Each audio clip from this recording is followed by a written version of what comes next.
I'm also just a girl standing in front of a boy,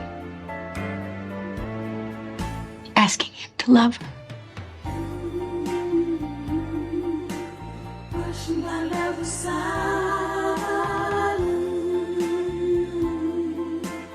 Hopelessly devoted to you.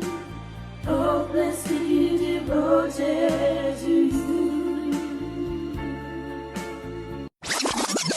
ဒီ TikTok လေးတင်တော့ address လေးပဲရလေအများကြီးလာမိကြတဲ့သူတွေအတွက် try on လုပ်ခဲ့သမျှ brand တွေထဲမှာအကြိုက်ဆုံးတဲ့တစ်ခုဖြစ်တဲ့ Velvet J Atelier ဆိုတဲ့ page က dress လေးတွေဘယ်လို dress လှလှလေးပါမလဲဆိုတာတော့မင်းတို့ video လေးကိုဆက်ကြည့်လိုက်နော်ကဲအဲ့တော့ပထမအဆုံး dress လေးသွားမယ်သူ့ရဲ့ packaging လေးလည်းအရန်သဘောကျတယ် box လေးနဲ့တေချာထည့်ပေးထားတယ်ပြီးတော့လာတော့တစ်ခါမှမမြင်ဘူးပေါ့နော်ဒီလိုမျိုး dress ပုံလေးပါ card လေးထည့်ပေးထားတယ်သူ့ dress လေးတွေ try လိုက်တိုင်းဖြစ်သွားတဲ့ကျမရဲ့ reaction အစစ်ပါအရန်ကို premium ဆန်ပြီးလှလုံးလို့လေအရန်စွန့်အားသွားတယ် dress လေးကလေလုံးဝ check ကပ်ပြီးတော့ဒီလိုရင်ဘတ် design ပုံစံလေးလေအရန်ချက်တည်ရှိပြီးလှတယ်တော်တော်ဆုံးမတော်တော်ကြိုက်ပါတယ် dress အတူထက်အရှည်လေးတွေပိုပြီးသဘောကျတယ်ကျမအတွက်ကတော့ happy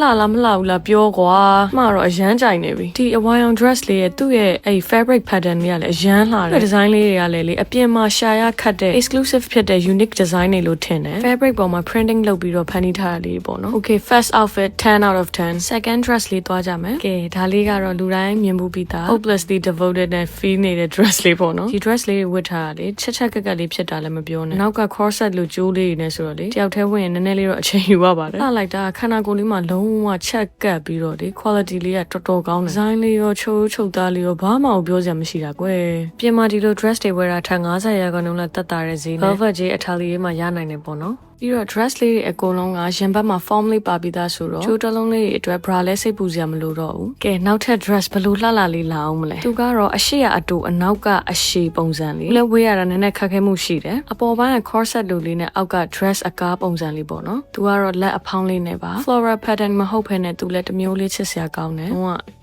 unicorn မလေးပေါ့နော် corset လေးကြောင့်လဲခါးလေးကိုပို့ပြီးသေးသွဲတဲ့ပုံစံလေးပေါက်စေတယ်လိုလက်အဖောင်းလေးနဲ့သူ့ရဲ့dress ပုံစံလေးကြောင့်အဲ့လို Lara အနေနဲ့တော့ birthday vibe လေးရတယ်ပေါ့နော် birthday photo shoot တွေပါအတွက်လည်းအဆင်ပြေတဲ့ dress မျိုးလေးဒီ Velvet J Atelier ရဲ့ dress လေးတွေက fabric လေးတွေကို premium organza သုံးထားလို့ရိုးရိုး fabric တွေထက်ပိုပြီးကြည်ပြီးတော့ပုံကျရတယ်ပေါ့နော် video လေးထဲမှာလည်းမင်းတို့မျက်မြင်ကိုယ်တွေ့ပါဘယ်လောက်လှလဲဆိုတာအမလေးဖယား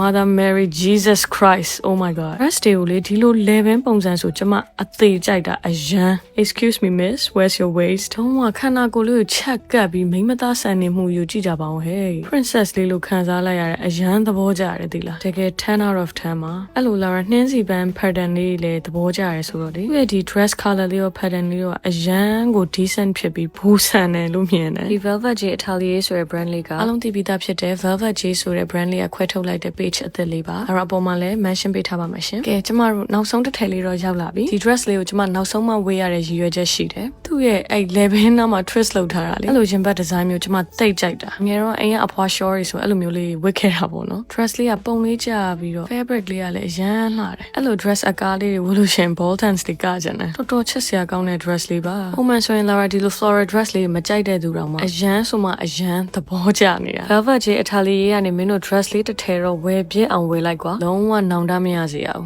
trust me dress လှလှလေး main ကလေးအတွက်ထုတ်ပေးတဲ့ Velvet J Atelier ကိုလည်းကျေးဇူးများတင်ပါတယ်နောက်လည်းအများကြီးထုတ်ပေးပါအောင်နော်ဆိုတော့ဒီနေ့ Lara ဝတ်ပြသွားတဲ့ dress လေး9တဲ့မှာ Lara နဲ့ဘယ် dress လေးနဲ့အလိုက်ဆုံးလဲဆိုတာလည်းပြောခဲ့ကြအောင်နော်ကျမကတော့9တဲ့လုံးတစ်မျိုးစီကြိုက်တယ်ရွေးရခက် rating တွေလည်းမပေးတတ်တော့ပါဘူး Lara ဒီနေ့ try on video လေးကိုအဆုံးထိကြည့်ပေးလို့ကျေးဇူးများတင်ပါတယ်နောက်ထပ် try on video လေးမှာပြန်တွေ့ကြမယ်နော်အားလုံးပဲချစ်တဲ့တက်တာ